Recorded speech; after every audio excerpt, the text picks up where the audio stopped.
ಎಲ್ರಿಗೂ ನಮಸ್ಕಾರ. ನಾನಿವತ್ತು ಮಾರ್ನಿಂಗಿಂದನೇ ವ್ಲಾಗ್ನ ಸ್ಟಾರ್ಟ್ ಮಾಡ್ತಾ ಇದ್ದೀನಿ. ಸೊ ಮಾರ್ನಿಂಗ್ ಎದ್ದು ಸಚ್ಚಿ ಕೂಡ ಬೈಸ್ಕೊಳ್ತಿದ್ದೆ. ಅದೇ ನಂಗೆ ಸ್ವಲ್ಪ ಹುಷಾರಿರಲಿಲ್ಲ. ಡಾಕ್ಟ್ರು ಸ್ವಲ್ಪ ಬ್ಲಡ್ ಕಡಿಮೆ ಇದೆ ಅಂತ ಹೇಳಿದರು. ಸೊ ಹಾಗಾಗಿ ಇವಾಗ ಫ್ರೂಟ್ಸ್ ತಿನ್ನೋ ಸಲುವಾಗಿ ಜಗಳ ಆಗ್ತಿತ್ತು. ಮಾರ್ನಿಂಗ್ನೇ ತಿನ್ನಲೇಬೇಕು ಅಂತ. ಸೊ ಅವ್ರು ಕಟ್ ಮಾಡಿಕೊಡ್ತೀನಿ ಅಂತಂದರು. ಸೊ ಅವ್ರಿಗೆ ಹೋಗಿ ಕೊಟ್ಟು ಬಂದೆ. ಆ್ಯಂಡ್ ನಾನಿವತ್ತು ಚಿತ್ರಾನ್ನ ಮಾಡಿದ್ದೆ. ಅವ್ರಿಗೆ ಲೇಟ್ ಆಗುತ್ತೆ ಅಂತ ಅವ್ರಿಗೆ ಹಾಕ್ಕೊಟ್ಬಿಟ್ಟೆ. ನಾನು ಹಣ್ಣು ತಿಂದು ಅದಾದಮೇಲೆ ಅಡುಗೆ ಎಲ್ಲ ಮುಗಿದಾದ್ಮೇಲೆ ನಾನು ಟಿಫಿನ್ನ ಮಾಡ್ತೀನಿ. ಸೊ ಅವರು ಟಿಫಿನ್ ತಿಂದು ಅವರು ಹೋಗ್ತಾರೆ. ನಾನು ಮನೆ ಕೆಲಸನೆಲ್ಲ ಮುಗಿಸ್ಕೊಂಡ್ಬಿಡ್ತೀನಿ. ಸೊ ಸ್ನಾನಕ್ಕೆ ನೀರಿಟ್ಟಿದ್ದೀನಿ. ಇನ್ನು ಸ್ನಾನ ನಂದು ಆಗಿಲ್ಲ. ಮಂಗಳವಾರ ಪೂಜೆ ಮಾಡಬೇಕು. ಆ್ಯಂಡ್ ಸ್ನಾನ ಮುಗಿಸ್ಕೊಂಡು ಪೂಜೆ ಮಾಡಿಬಿಡ್ತೀನಿ. ಹಾಗೆ ಇವತ್ತಿನ ಅಡುಗೆನೂ ಮಾಡ್ತೀನಿ. ನಾನಿವಾಗ ರೊಟ್ಟಿನ ಮಾಡಿದ್ದೀನಿ. ಇನ್ನೂ ಸ್ವಲ್ಪ ಉದ್ದೋದಿದೆ. ಅವ್ರಿಗೆ ಟಿಫಿನ್ ಹಾಕ್ಕೊಡ್ಬೇಕಂತ ಬಿಟ್ಟೆ. ಹಾಗೆ ಬೇಳೆನ ಕುದಿಯೋಕೆ ಹಾಕಿದ್ದೆ. ಬೇಳೆ ಸಾಂಬಾರು ಮತ್ತು ಬಟಾಣಿ ಕಾಳು ಪಲ್ಯ, ಹಾಗೆ ಚಿತ್ರಾನ್ನ ಮತ್ತು ರೈಸು, ಹಾಗೆ ಬೇಳೆ ಸಾಂಬಾರು, ರೊಟ್ಟಿ. ಇದು ಇವತ್ತಿನ ನನ್ನ ಅಡುಗೆ ಆಗಿತ್ತು. ಮೇಲಿನ ಅಡುಗೆ ಎಲ್ಲ ಮಾಡಿಕೊಂಡು ರೊಟ್ಟಿಗೆ ಅಂತ ಹಿಟ್ಟನ್ನ ಕಲಸಿಟ್ಟಿದ್ದೀನಿ. ಸೊ ಇವಾಗ ರೊಟ್ಟಿನೂ ಕೂಡ ಮಾಡಬೇಕು. ಆ್ಯಂಡ್ ಇವಾಗ ಖರ್ಜೂರನ ನಾನು ತಿನ್ನಬೇಕು ತೊಗೊಂಬಂದಿದ್ದಾರೆ. ಸೊ ಅದನ್ನೂ ತಿನ್ನಲೇಬೇಕು ಅಂತ ಅವ್ರ ಹಠ. ಅದನ್ನ ತಿಂದು ಅವ್ರಿಗೆ ಒಂದು ಹಣ್ಣು ಹೆಚ್ಚಲಿಕ್ಕೆ ಕೊಟ್ಟೆ. ಇವಾಗ ನಾನು ಚಿತ್ರಾನ್ನ ಮಾಡಿದ್ದೀನಲ್ಲ, ಸೊ ಸಚ್ಚಿಗೆ ಹಾಕ್ಕೊಡ್ತಾ ಇದ್ದೀನಿ. ಅವರು ಕೂಡ ಇವಾಗ ತಿಂದು ಬ್ಯಾಂಕಿಗೆ ಹೋಗ್ತಾರೆ. ನಾನಿವಾಗ ಹಣ್ಣನ್ನು ತಿಂದು ಅದಾದಮೇಲೆ ನಾನು ಕೆಲಸ ಮುಂದುವರ್ಸ್ಕೊತೀನಿ. ಸೊ ಬರೀ ಹಣ್ಣಾದರೆ ತಿನ್ನೋಕ್ಕೆ ಬೇಜಾರು. ಹಂಗಾಗಿ ಸ್ವಲ್ಪ ಉಪ್ಪನ್ನು ಹಾಕಿ ಮಿಕ್ಸ್ ಮಾಡಿಕೊಂಡು ಹಣ್ಣನ್ನು ತಿಂತಾಯಿದ್ದೀನಿ. ನಾನು ಟ್ರಿಪ್ ವಿಡಿಯೋ ಹಾಕ್ತೀನಿ ಅಂತ ಹೇಳಿದ್ದೆ. ಸೊ ಈ ವಿಡಿಯೋದಲ್ಲಿ ಟ್ರಿಪ್ ವಿಡಿಯೋಸ್ನ ಹಾಕ್ತಾಯಿದ್ದೀನಿ. ಆವಾಗ ನಾನು ಯೂಟ್ಯೂಬ್ ಮಾಡ್ತೀನಿ ಅಂತ ಕನ್ಫರ್ಮ್ ಇರಲಿಲ್ಲ, ಅಂದರೆ ಐಡಿಯಾನೇ ಇರಲಿಲ್ಲ. ಸೊ ಹಾಗಾಗಿ ನಾನು ವಿಡಿಯೋಸ್ನೆಲ್ಲ ಸರಿಯಾಗಿ ಮಾಡ್ಕೊಂಡಿರಲಿಲ್ಲ. ಓಕೆ, ಇವಾಗ ನಾಷ್ಟಾನ ಮುಗಿಸ್ಕೊಂಬಿಟ್ಟು ಇವಾಗ ನನ್ನ ಅಡುಗೆ ಎಲ್ಲ ಆಗಿದೆ. ಸೊ ಇವಾಗ ನಾನು ನಾಷ್ಟ ಮುಗಿಸ್ಕೊಂಬಿಟ್ಟು ಟ್ರಿಪ್ ವಿಡಿಯೋನ ಸ್ಟಾರ್ಟ್ ಮಾಡ್ತೀನಿ. And so welcome back to all. This is Ammu GS. Please subscribe, share, comment. ದಯವಿಟ್ಟು ಶೇರ್ ಮಾಡಿ ನನ್ನ ವಿಡಿಯೋಸ್. ನಮ್ಮ ಎಂಜಾಯ್ಮೆಂಟ್ ಲೈಕ್ ಕೊಡಿ, ಅದು ಖುಷಿ ಕೊಡುತ್ತೆ ಅನ್ಕೊತೀನಿ. ಸೊ ನಾನು ಈ ವಿಡಿಯೋನ ಅಪ್ಲೋಡ್ ಮಾಡ್ತಾ ಇದ್ದೀನಿ. ಎಲ್ಲಾದರೂ ಸಣ್ಣ ಪುಟ್ಟ ಮಿಸ್ಟೇಕ್ ಆಗಿದ್ದರೆ ಸಾರಿ. ನಾವು ಸಂಜೆನೇ ಇಲ್ಲಿಂದ ಬಿಟ್ವಿ. ಸಂಜೆ ಅಂದ್ರೂ ಸ್ವಲ್ಪ ಬಿಸಿಲಿತ್ತು ನಾವು ಹೋದಾಗ. ಏನಂದರೆ ಇವಾಗ ಈ ಘಾಟ್ ಸೆಕ್ಷನಲ್ಲಿ ಹೋಗೋದೇ ಒಂಥರ ಖುಷಿ ಇರುತ್ತೆ. ಅಂದರೆ ತುಂಬಾ ಗಾಡಿಗಳು ಬರ್ತಾಯಿದ್ವು ಎದುರಿಗೆ. ನಾವು ಸ್ವಲ್ಪ ನಮ್ಮ ಅಣ್ಣ ಡ್ರೈವ್ ಮಾಡ್ತಿರೋದ್ರಿಂದ ಸೊ ಕ್ಷೇಮವಾಗಿ ಹೋದ್ವಿ. ನಾವು ನೋಡ್ತಿರ್ಬೋದು ನೀವು ಗಾಡಿಗಳು ಹೇಗಿದೆ ಅಂತಂದು. ನಾವು ಫಸ್ಟ್ ಹೋಗಿದ್ದು ಧರ್ಮಸ್ಥಳಕ್ಕೆ.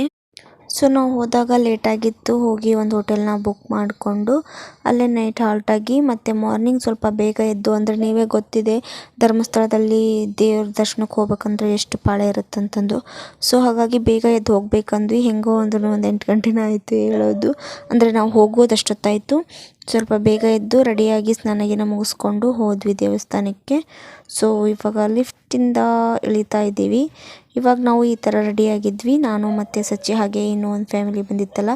ನೋಡ್ತಾ ಇದ್ದೀರಾ ಇವಾಗ ಎಷ್ಟು ಪಾಳೆ ಇದೆ ಅಂದರೆ. ಆದರೂ ನಮಗೆ 9:30 ಅಷ್ಟೊತ್ತಿಗೆ ನಾವು ದೇವಸ್ಥಾನದಿಂದ ಆಚೆ ಬಂದುಬಿಟ್ಟಿದ್ವಿ. ಸ್ವಲ್ಪ ಗದ್ದಲ ಕಡಿಮೆ ಇತ್ತು. ಅಂದರೆ ನಾವು ಹೋಗಿರೋ ಹತ್ತತ್ರ 8 ಗಂಟೆಗೆ ನಾವು ರೂಮ್ ಬಿಟ್ಟಿದ್ವಿ. ಆದರೂ 9:30, 9:45 ಅಷ್ಟೊತ್ತಿಗೆ ನಾವು ಆಚೆ ಬಂದಿದ್ವಿ.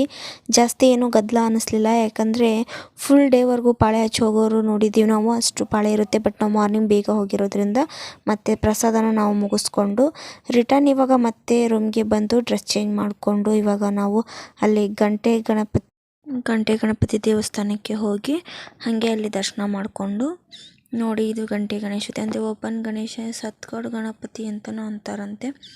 ಸೊ ನಾವು ಅಲ್ಲಿಗೆ ಹೋಗಿ ಅಲ್ಲಿ ದರ್ಶನ ಮಾಡಿಕೊಂಡು, ಅಲ್ಲಿ ಕೂಡ ಅವಲಕ್ಕಿ ಪ್ರಸಾದ ಇತ್ತು, ಅದನ್ನ ತಗೊಂಡು ಇವಾಗ ನಾವು ಕುಕ್ಕೆ ಸುಬ್ರಹ್ಮಣ್ಯಕ್ಕೆ ಹೋದ್ವಿ. ಧರ್ಮಸ್ಥಳದಲ್ಲಿ ದರ್ಶನ ಚೆನ್ನಾಗಿ ಬೇಗ ಆಗಿದ್ದರಿಂದ ಸೊ ನಾವು ಮತ್ತೆ ಕುಕ್ಕೆ ಸುಬ್ರಹ್ಮಣ್ಯ ಮತ್ತು ಗಂಟೆ ಗಣಪತಿ 2 ಕಡೆನೂ ಹೋಗಿ ಬರೋ ಹಾಗಾಯಿತು. ಸೊ ಕುಕ್ಕೆ ಸುಬ್ರಹ್ಮಣ್ಯಕ್ಕೆ ಹೋಗಿ ಅಲ್ಲಿ ಪಾಳೆ ತುಂಬ ಇತ್ತು. ಬಂದಿದ್ರಾ ನೀವು ಕೊಡಗಕ್ಕೆ ಬಂದಿರಾ? ಇಲ್ಲಿ ಏನಿಸ್ತಿದೆ ಕ್ಲೈಮೇಟ್? ಇಲ್ಲಿ ಏನೇನು ತಿಂದ್ರಿ ನೀವು? ನಾವು ಇಲ್ಲಿ ಬಾಳೆಕಾಯಿ ಬಜ್ಜಿ ತಿಂದ್ವಿ. ಹೌದು, ಬಾಳೆಕಾಯಿ ಬಜ್ಜಿ ಯಾವ ತರ ಮಾಡ್ತಾರೆ? ಅದೆಲ್ಲ ಹೇಳಕ್ಕಾಗಲ್ಲ, ಬಟ್ ಸ್ವೀಟ್ ಆಗಿ ಚೆನ್ನಾಗಿತ್ತು. ಹೌದಾ ಮೇಡಮ್? ಸ್ವೀಟ್ ಆಗಿತ್ತಾ? ಹೌದು. Okay madam, thank you madam. ನಿಮ್ಮ ಹೊರದಿ ಸಚಿನ್ ಅವರೇ ಹೇಳಿ. ಆಫ್ರಿಕಾದಿಂದ ಓಡಿ ಬಂದಿದ್ದೀರಾ? ಇಲ್ಲ ಸರ್, ನಿಮ್ದು ಮೂಲ ದೇಶ ಉಗಾಂಡ ಸರ್. ಹೌದು ಸರ್, ನಿಮ್ಮ ಮೂಲ ದೇಶ ಉಗಾಂಡದಲ್ಲಿ ಮುಂಡೇಶ್ ಅಂತ ಐತೆ ಸರ್. ಅಲ್ಲ, ಖಂಡಿಸಿ. ಹೌದಾ? ಹೌದು, ಖಂಡಿಸಿ ಅಂತಂದ್ರೆ ನಿಮ್ಮ ಅಪ್ಪ ಹೆಸರು ಅಬ್ದುಲ್ ರೆಹಮಾನ್ ಸಾಬ್ ಅಲ್ಲ? ಅದೇ ಮುಂಡೇಶ್. Okay okay. ನಿಮ್ಮ ವಯಸ್ಸು ತುಂಬಾ ಅಂದ್ರೆ ಚಿಂಪಾಂಜಿ ತರ ಇದೆ. ಇವರಿಗೆ ನಮ್ಮ ವಿಜಯ ಅಧಿಕೃಷಿ ಅವರಿಗೆ ಧನ್ಯವಾದಗಳು. ಇವರು ಸಂಪರ್ಕವಾದಂತವರಿಗೆ ಧನ್ಯವಾದಗಳು. ಕೊಡಗು ಬಂದು ಅಲ್ಲಿ ಸ್ವಲ್ಪ ಟೈಮ್ ಸ್ಪೆಂಡ್ ಮಾಡಿ ಮತ್ತು ಅಲ್ಲಿ ನಮ್ಮ ಸಚಿವರ ಫ್ರೆಂಡು ದಯಣ್ಣ ಇದ್ದರು ಪೊಲೀಸು, ಅವ್ರನ್ನ ಮೀಟ್ ಆಗಿ ನಾವು ಅಲ್ಲೇ ಕಾಫಿ ಎಸ್ಟೇಟಿಗೆ ಹೋದ್ವಿ. ಅಲ್ಲಂತೂ ತುಂಬಾ ನಮಗೆ ಖುಷಿ ಸಿಕ್ತು. ನಾವು ಎಸ್ಟೇಟ್ ಫುಲ್ ಸುತ್ತಾಡಿದ್ವಿ.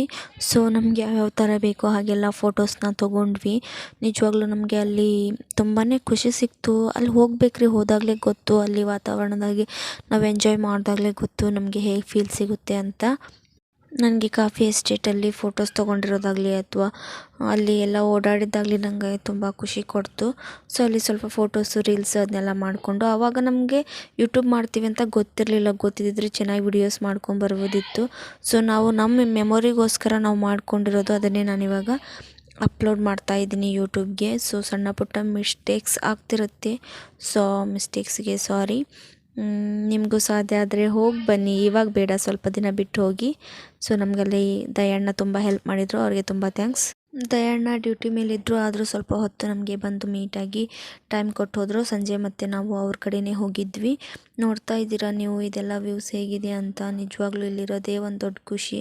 ಅಲ್ಲಿರೋರು ನಿಜ ಪುಣ್ಯ ಮಾಡಿರ್ತಾರೆ. ಹಸಿರಿನ ಮಧ್ಯೆ ಇರಬೇಕು, ಒಳ್ಳೆ ಗಾಳಿ ಅಂದರೆ ನ್ಯಾಚುರಲ್ ಗಾಳಿ ಸಿಗಬೇಕಂದ್ರೆ ಪುಣ್ಯ. ಆ್ಯಂಡ್ ಅಷ್ಟೇ ಡೇಂಜರಸ್ ಕೂಡ. ನಮಗೆ ನೋಡೋಕ್ಕೇನೋ ಖುಷಿಯಾಗಿರುತ್ತೆ, ಅಲ್ಲಿರೋ ಅವ್ರಿಗೆ, ಅವ್ರ ಲೈಫ್ ಸ್ಟೈಲ್ಗೆ ಅವ್ರಿಗೆ ಅದು ಕಷ್ಟ. ಯಾಕಂದರೆ ನೈಟ್ ಆದರೆ ಕಾಡಾನೆಗಳ ಭಯ. ಸೊ ಹಾಗಾಗಿ ಸ್ವಲ್ಪ ಕಷ್ಟನೇ. ನಾವು ಹೋಗಿದ್ದು ಬಾಳಲೆ ಅಂತ, ಅಲ್ಲಿ ಕಾಫಿ ಎಸ್ಟೇಟ್ ಇದು. ಅಂದರೆ ಕೇರಳ ಬಾರ್ಡ್ರ್ ಬರುತ್ತೆ ಇದು, ಕರ್ನಾಟಕ ಮತ್ತು ಕೇರಳ ಬಾರ್ಡ್ರ್ ಕಡೆ. ಸೊ ಹಾಕಿ ಇವಾಗ ನಾವು ಕಾಫಿ ಎಸ್ಟೇಟ್ ಒಳಗಡೆ ಹೋಗಿ ನಮ್ಗೆ ಹೇಗೆ ಬೇಕೋ ಆ ಫೋಟೋಸ್ನೆಲ್ಲ ತೊಗೊಳ್ತಾ ಇದ್ದೀವಿ. ನೋಡ್ತಾ ಇರ್ಬೋದು. ನಾವಂತೂ ತುಂಬಾ ಮಜಾ ಮಾಡಿದ್ವಿ, ತುಂಬ ಖುಷಿಯಾಗಿದ್ವಿ ಈ ಟ್ರಿಪ್ಪಲ್ಲಿ. ನಾವು ಇವಾಗ ಕೊಡಗು ಹಾಗೂ ಕೇರಳ ರಾಜ್ಯದ ಗಡಿ ಭಾಗದಲ್ಲಿ ಕುಟ್ಟು ಎಂಬ ಒಂದು ಪ್ಲೇಸ್ ಇದೆ. ಅಲ್ಲಿ ಲಕ್ಷ್ಮಣ ತೀರ್ಥ ನದಿಯಿಂದ ಬರುವಂಥ ಒಂದು ಜಲಪಾತ, ಇರ್ಫು ಜಲಪಾತ ಅಂತಂದು. ಸೊ ಅಲ್ಲಿಗೆ ಹೋಗಬೇಕಾಗಿತ್ತು. ನಾವಿರೋದು ಕೂಡ ಇವಾಗ ಕೊಡಗು ಹಾಗೂ ಕೇರಳದ ಬಾರ್ಡ್ರಲ್ಲೇ ಇದ್ದಿದ್ದು ನಾವಿವಾಗ ಸದ್ಯ. ಸೊ ನಾವಿವಾಗ ಇರ್ಫು ಜಲಪಾತಕ್ಕೆ ಹೋಗಬೇಕಾಗಿತ್ತು. ಅಲ್ಲಿ ಚೆನ್ನಾಗಿ ನೀರಿರೋ ಟೈಮ್ನಲ್ಲಿ ಹೋದರೆ ನಿಜ ಹೇಳ್ತೀನಿ ಸಖತ್ತಾಗಿ ಕಾಣಿಸುತ್ತೆ. ನಾವೆಲ್ಲ ಆನ್ಲೈನಲ್ಲಿ ಚೆಕ್ ಮಾಡ್ಕೊಂಡು ಹೋಗಿದ್ವಿ. ಬಟ್ ನಾವು ಹೋದಾಗ ಸ್ವಲ್ಪ ನೀರು ಕಡಿಮೆ ಇತ್ತು. ಅಂದರೆ ದೂಧಸಾಗರ ನೋಡ್ತೀವಲ್ಲ ಆ ಥರ ಫೀಲ್ ಆಗ್ತಿತ್ತು. ಬಟ್ ನಾವು ಹೋದಾಗ ಸ್ವಲ್ಪ ನೀರು ಕಡಿಮೆ ಇದ್ರೂ ಕೂಡ ಜನಗಳಿದ್ರು. ನಿಜವಾಗ್ಲೂ ಅಲ್ಲಿ ಕೂಡ ತುಂಬ ವ್ಯೂಸ್ ಚೆನ್ನಾಗಿತ್ತು. ಇವಾಗ ನೆಕ್ಸ್ಟ್ ನಾವು ಇವಾಗ ಇದು ಕಾಫಿ ಎಸ್ಟೇಟ್ನ ಎಲ್ಲ ಮುಗಿಸ್ಕೊಂಬಿಟ್ಟು ಊಟನ ಮಾಡಿ ನಾವಿವಾಗ ಇರ್ಫು ಜಲಪಾತಕ್ಕೆ ಹೋಗ್ತಾ ಇದ್ದೀವಿ. ಸೊ ಕಾಫಿ ಎಸ್ಟೇಟ್ ನಿಮ್ಮ ವ್ಯೂಸು ನಿಮಗೆ ಖುಷಿ ಕೊಡ್ತು ಅಂತ ಅಂದ್ಕೊತೀನಿ. ನಿಮಗೆ ಸಾಧ್ಯ ಆದಲ್ಲಿ ಯಾವಾಗಾದರೂ ಟೈಮ್ ಸಿಕ್ಕಲ್ಲಿ, ದೇವರು ನಿಮಗೆ ಎಲ್ಲ ಅನುಕೂಲ ಮಾಡಿಕೊಟ್ಟಲ್ಲಿ ಹೋಗಿ ಬನ್ನಿ ಕಾಫಿ ಎಸ್ಟೇಟಿಗೆಲ್ಲ. ನಾನು ಕೂಡ ಫಸ್ಟ್ ಟೈಮ್ ಹೋಗಿದ್ದು ಆ್ಯಕ್ಚುಲಿ. ಸೊ ಹಾಗಾಗಿ ನನಗೆ ತುಂಬಾ ಖುಷಿಯಾಗಿತ್ತದು. ಸೊ ಇವಾಗ ನಾವು ಇರ್ಫು ಜಲಪಾತಕ್ಕೆ ಬಂದೀವಿ. ಇದೇ ಇರ್ಫು ಜಲಪಾತ. ಸೊ ನೋಡ್ತಾ ಇದ್ದೀರಾ ನೀರು ಜಾಸ್ತಿ ಇಲ್ಲ, ಆದರೂ ಕೂಡ ಜನ ಹೇಗಿದ್ದಾರೆ ಅಂತಂದು. ಜಾಸ್ತಿ ಇಲ್ಲ ಅಂದ್ರೂ ಇದೆ, ಅಂದರೆ ದೂಧಸಾಗರ ನೋಡೋ ಫೀಲ್ ಬರುತ್ತೆ ಅಂತ ಹೇಳ್ತಾ ಇದ್ರು. ಸೊ ಹಾಗಾಗಿ ಇವಾಗ ನೀರು ಕಡಿಮೆ ಇತ್ತು, ಅಲ್ಲಿ ಈ ಥರ ನೀರಿತ್ತು. ಸೊ ಆದ್ರೂ ತುಂಬಾ ಚೆನ್ನಾಗಿ ಕಾಣಿಸ್ತಾ ಇತ್ತು. ಅಲ್ಲಿ ಜನಗಳು ನೋಡ್ತಾ ಇರ್ಬೋದು, ಕಾಣಿಸ್ತಿದ್ದಾರೆ ನಿಮಗೆ ಎಷ್ಟು ಜನ ಇದ್ದರು ಅಂದರೆ. ಆಮೇಲೆ ಅಲ್ಲಿ ಮೆಟ್ಲು ಹತ್ಕೊಂಡು ಹೋಗಬೇಕು, ಅದೇ ನಮಗೆ ತುಂಬ ಸುಸ್ತಾಗಿದ್ದು. ಸೊ ಅಲ್ಲೆಲ್ಲ ಮೆಟ್ಲುಗಳ್ನ ಹತ್ಕೊಂಡು ಇದೊಂದು ಸಣ್ಣದು ತೂಗು ದಾರಿ, ಏನಂತಾರೆ ಇದಕ್ಕೆ, ತೂಗು ದಾರಿ, ಇದನ್ನು ದಾಟ್ಕೊಂಡು ಬಿಟ್ಟು ನಾವು ಆ ಕಡೆ ಹೋಗಬೇಕಾಗಿತ್ತು. ಸೊ ಹೋದ್ವಿ.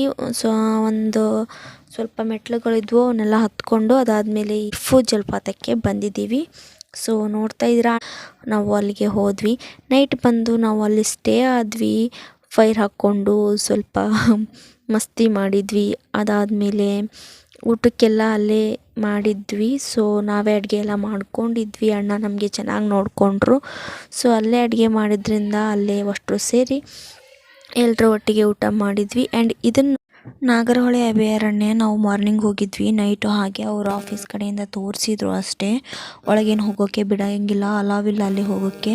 ಸೊ ಏನಂದರೆ ಇದು ಹುಲಿ ಮತ್ತು ಆನೆಗಳ ಸಂರಕ್ಷಣೆ ಅಭಯಾರಣ್ಯ. ಅಂದರೆ ನಾಗರಹೊಳೆ ಇದು ಕಾಡು ಇದೆಯಲ್ಲ, ಇದು ಮೇನು ಹುಲಿಗಳನ್ನು ಸಂರಕ್ಷಣೆ ಮಾಡೋದು. ಹಾಗೆ ಜಾಸ್ತಿ ಅಂದರೆ ಆನೆ ಮತ್ತು ಹುಲಿಗಳೇ ಅಲ್ಲಿರೋದಂತೆ. ಸೊ ಹಾಗಾಗಿ ನಾವು ಮಾರ್ನಿಂಗ್ ಹೋದಾಗ ಆನೆಗಳೇನೋ ಕಂಡು, ಹುಲಿ ಕಾಣಲಿಲ್ಲ, ಬೇರೆ ಬೇರೆ ಪ್ರಾಣಿಗಳು ಕಂಡವು. ಸೊ ನೈಟಲ್ಲಿ ಆನೆಯಲ್ಲಿ ಅವ್ರ ಆಫೀಸ್ ಕಡೆ ಬಂದಿತ್ತು, ಅದನ್ನ ತೋರಿಸ್ತಾ ಇದ್ರು.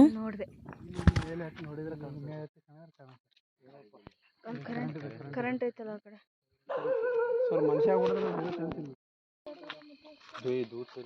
ಹುಷಾರು ನಾನು ಬರ್ಲೆ. ನಾಗರಹೊಳೆ ಅಭಯಾರಣ್ಯ ಮತ್ತು ಅಲ್ಲೆಲ್ಲ ಕಾಫಿ ಎಸ್ಟೇಟ್ಗಳು ಇರ್ತವೆ. ಏನಂದರೆ ಅಲ್ಲಿ ಕಾಡು ಪ್ರಾಣಿಗಳು ಯಥೇಚ್ಛವಾಗಿ ಬರ್ತಿರ್ತಾವಂತೆ. ಸೊ ಹಾಗಾಗಿ ಅಲ್ಲಿ ಪೊಲೀಸರು ಯಾವಾಗಲೂ ಆನ್ ಟೈಮ್ ಡ್ಯೂಟಿಯಲ್ಲಿ ಇರಲೇಬೇಕು. ಮತ್ತೇನಂದರೆ ಇವಾಗ ಇವ್ರು ತೋರಿಸ್ತಿದ್ದಾರಲ್ಲ, ಇವರು ಎಸ್ಟೇಟ್ಗಳಾದಮೇಲೆ ಅಂದರೆ ಇವರ ಸೈಟ್ಗಳು ಅಥವಾ ಇವ್ರದ್ದೇನಾದರೂ ತೋಟ ಹಿಂಗೇನಾದರೂ ಇರುತ್ತಲ್ಲ ಮನೆಗಳು, ಇದಾದಮೇಲೆ ಅಲ್ಲಿ ಆನೆಗಳ ಕಾಟ ಜಾಸ್ತಿ ಇದ್ದರೆ ಅವರು ಈ ಥರ ಸೊ ಅದನ್ನೇ ನಾವು ನೋಡ್ತಾ ಇದ್ವಿ. ಒಂದು ಆನೆ ಬಂದಿತ್ತಂತೆ. ಸೊ ಅದನ್ನ ನೋಡೋಣ ಅಂತ ಹೋದ್ವಿ ನಾವು. ನನಗೆ ಆ್ಯಕ್ಚುಲಿ ಕಾಣ್ತದ್ದು ಟಾರ್ಚ್ ಹಾಕಿ ನೋಡ್ತಿದ್ದೆ. ಅಲ್ಲಿ ಪ್ರತಿಯೊಬ್ಬರ ಕಡೆಯೂ ಟಾರ್ಚ್ ಇರಲೇಬೇಕ್ರಿ, ಇರಲಿಲ್ಲ ಅಂದರೆ ನೈಟ್ ಓಡಾಡೋದು ಕೂಡ ಕಷ್ಟನೇ.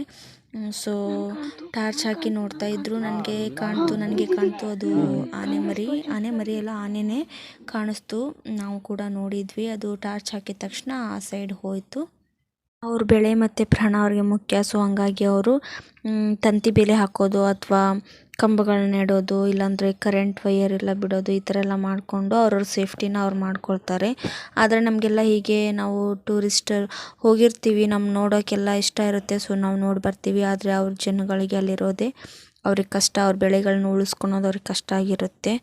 ಆ್ಯಂಡ್ ನಾವು ಸಫಾರಿ ಹೋಗಿದ್ವಿ. ಸಫಾರಿನ ಅವ್ರು ಗೋರ್ಮೆಂಟ್ ಜೀಪಲ್ಲೇ ಕರ್ಕೊಂಡು ಹೋಗ್ತಾರೆ ಡೇ ಟೈಮು. ಸೊ ಹೋಗಿ ಬರ್ಬೋದು. ಅವ್ರಿಗೆ ಫೀ ಅಂತ ಇರುತ್ತೆ. ಬಟ್ ನಾವು ಅಣ್ಣನ ಕಡೆಯಿಂದ ಹೋಗಿರೋದ್ರಿಂದ ಅಂದರೆ ಅಲ್ಲಿ ವರ್ಕ್ ಮಾಡೋರಿಗೆ ಫೀ ಕನ್ಸೆಷನ್ ಇರುತ್ತೆ. ಸೊ ಹೋಗಿದ್ವಿ. ಸೊ ಟ್ರಿಪ್ನ ಎಂಜಾಯ್ ಮಾಡ್ಕೊಂಬಂದ್ವಿ.